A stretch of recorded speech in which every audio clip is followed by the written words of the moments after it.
1996년 중국 텐진의 한 주식중개회사에 거래를 위해 방문한 왕 지지안은 그곳에서 지인의 소개로 장맹이라는 여성을 만났습니다. 처음에는 별다른 감정을 가지지 않았던 두 남녀는 2004년 왕이 이혼 후 자신의 힘들었던 결혼 생활을 장에게 말하면서부터 서로 가까워지게 됩니다. 장은 왕에 대한 연민의 감정을, 왕은 자신을 위로해주는 장에게 사랑의 감정으로 시작된 둘의 관계는 2006년 3월에 같이 밤을 보내게 되며 연인 사이로 발전했습니다. 그해 6월에 장이 자신이 유부녀라는 사실을 왕에게 밝히자 그는 그녀에게 헤어지자고 말합니다. 하지만 장은 처음 봤을 때부터 왕을 사랑하게 됐고 평생 함께하고 싶다며 떠나가려는 그를 붙잡았습니다. 나는 왕 지지안을 사랑한다 라는 혈서까지 쓰며 자신의 사랑을 보여준 장에게 왕 역시 내가 죽을 때까지 당신을 사랑한다 라는 혈서를 썼다고 합니다. 그들의 관계는 오래지 않아 장의 남편에게 들켰습니다. 남편은 장에게 자신과 왕 둘 중 하나를 택하라 말했고 장은 왕을 택하며 부부의 관계는 그렇게 끝이 납니다. 이혼 준비를 하는 동안 장은 왕과 동거를 시작했고 그때부터 그녀의 본 모습을 보게 된 왕은 항상 두려웠다고 합니다. 그녀는 폭력적이었고 난폭했으며 항상 왕을 괴롭혔기 때문입니다. 가끔 왕의 직장까지 찾아와 괴롭히는 장 때문에 그는 자신의 직장까지 그만두게 됩니다. 값비싼 브랜드의 옷과 고급 레스토랑을 좋아했던 장에게 왕은 자신의 퇴직금 40만 위안까지 사용하며 그녀의 욕구를 충족시켜줬습니다. 40만 위안, 2020년 가치 기준으로 1억 원에 약간 못 미치는 이 돈을 전부 사용하기까지는 겨우 3개월밖에 걸리지 않았다고 합니다. 그럼에도 왕은 장을 사랑했습니다. 자신을 괴롭혔지만 장에 대한 사랑이 더 컸던 그는 그녀를 떠날 생각을 하지 않았죠. 오히려 자신의 등에 장의 얼굴을 문신으로 넣으며 영원할 것 같은 사랑을 맹세했습니다. 2007년 초에 장의 전 남편이 뇌졸중을 앓게 되자 딸이 걱정된다며 왕의 곁을 떠나면서 그들의 관계 역시 멀어지나 했습니다.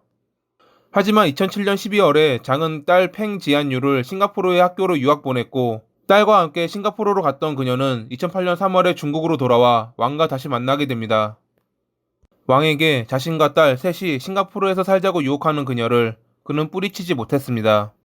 당시 퇴직금도 장에게 다 쓴 상태에 모아둔 돈이 없던 왕은 장에게 자신이 무일푼이라 밝혔지만 그녀는 자신이 돌볼 테니 걱정 말라 말합니다.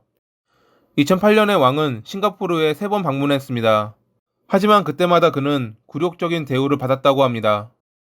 그가 가져간 돈은 모두 장과 그녀의 딸 팽의 식비로 들어갔고 집안 청소와 빨래를 도맡았으며 그녀가 허락하지 않는 한 집 밖을 돌아다닐 수 없었습니다. 심지어 방 밖으로 나오지 못하게 한 날은 비닐봉지에 볼일을 볼 수밖에 없었습니다. 왕은 장이 자신에게 더 가혹한 일을 벌일까 저항하지 못했다고 합니다. 두 모녀는 게 요리를 좋아했는데 같은 식사 자리에서도 왕에게 주어지는 것은 게의 작은 다리 2개뿐이었습니다. 당시 싱가포르의 고급 레스토랑의 게 요리 가격은 15만 원 정도로 이 모든 금액은 당연한 것처럼 왕이 지불해야 했습니다. 모든 것을 자신이 책임지고 그를 돌보겠다는 장의 말은 모두 거짓이었습니다. 그녀에게는 사랑이 아닌 물주가 필요했던 것일지도 모릅니다. 그런 장의 태도에 그녀의 딸 팽 역시 왕을 무시하듯 대했고 항상 게 요리가 먹고 싶다며 투정을 부렸다고 합니다.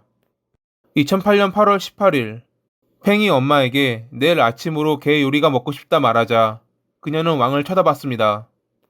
왕은 이제 자신이 돈이 없다며 다른 요리는 어떠냐 되물었지만 돌아오는 것은 폭언뿐이었습니다. 장이 나에게 굴욕적인 언사를 했습니다.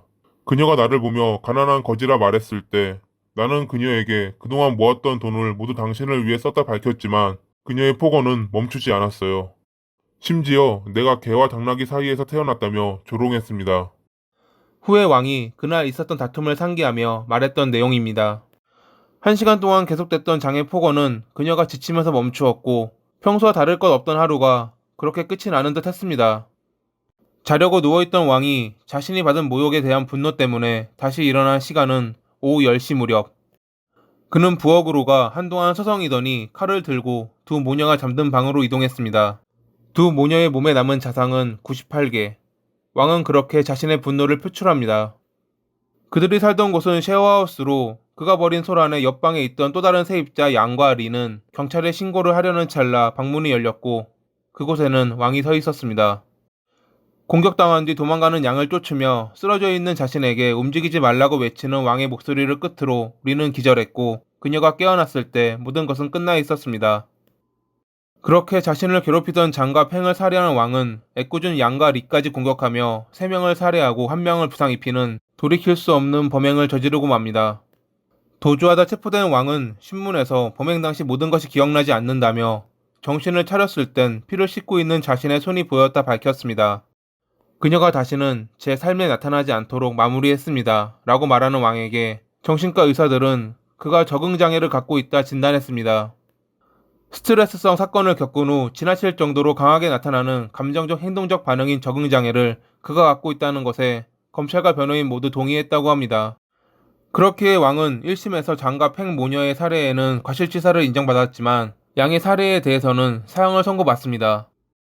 하지만 3심에선 몸을 씻고 도주를 계획할 정도면 정신이 온전한 상태라며 3건의 살인 모두 사형을 선고받았고, 왕은 항소했지만 법원은 그의 항소를 모두 기각합니다. 사랑했고 미워했지만 그녀를 떠날 수 없었기에 결국 돌이킬 수 없는 범행을 저지른 왕은 지금도 차디찬 감옥에서 자신의 형이 집행되기를 기다리고 있습니다. 오늘도 봐주셔서 감사합니다.